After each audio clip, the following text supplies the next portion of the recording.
Good day everyone, it's Sunday and we are going to Daranak and Batlag Falls in Tanay. Linggo nga pala ngayon kaya sigurado napakaraming tao. Parking fee ng 4 wheels is 50 pesos and the motorcycle is 20 pesos. Eto nga pala yung entrance fee nila.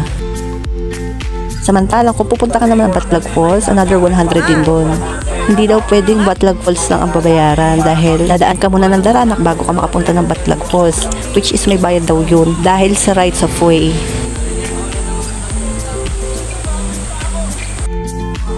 Kuya, dandahan ha. Pagkatapos nyo nga naman sa dilaw na tulay, may another tulay ulit. Medyo ingat lang kasi medyo madulas. Ano na? Nakakatakot daw. See the view. Kaya na mag-judge ha. Medyo mukhang hindi magandang kulay ng ilog ngayon. Hindi na nga kami pumunta ng Daranak dahil napakadaming tao. Tingnan nyo oh.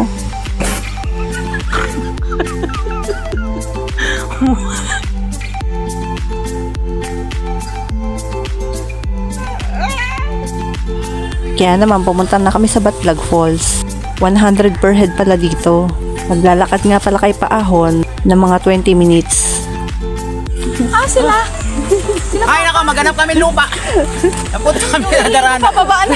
Hindi namin makita yung tubig. Ang dami tollway. Wala pang tricycle papunta sa tubig.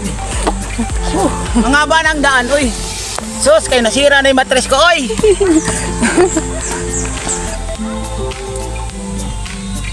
Finally, nandito na kami sa Batlag Falls. Hanap muna kami ng cottage. Ang cottage pala dito ay 400 pesos.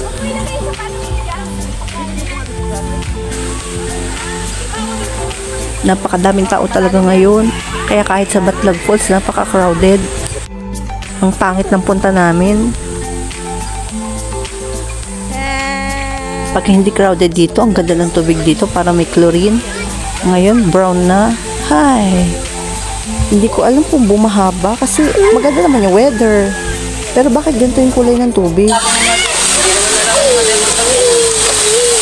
Jasmine! Reina!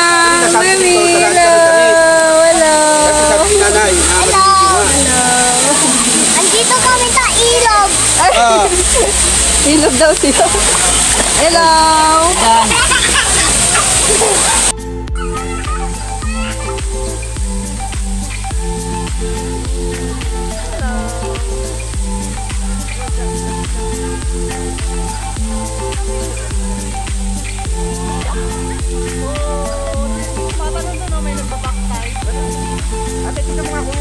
Lalim no, lapas tao. Pwede kami, pwede ka pumasok doon. Oy, makapunta doon ha. Tingnan mo lang, baka malalim na malalim yun.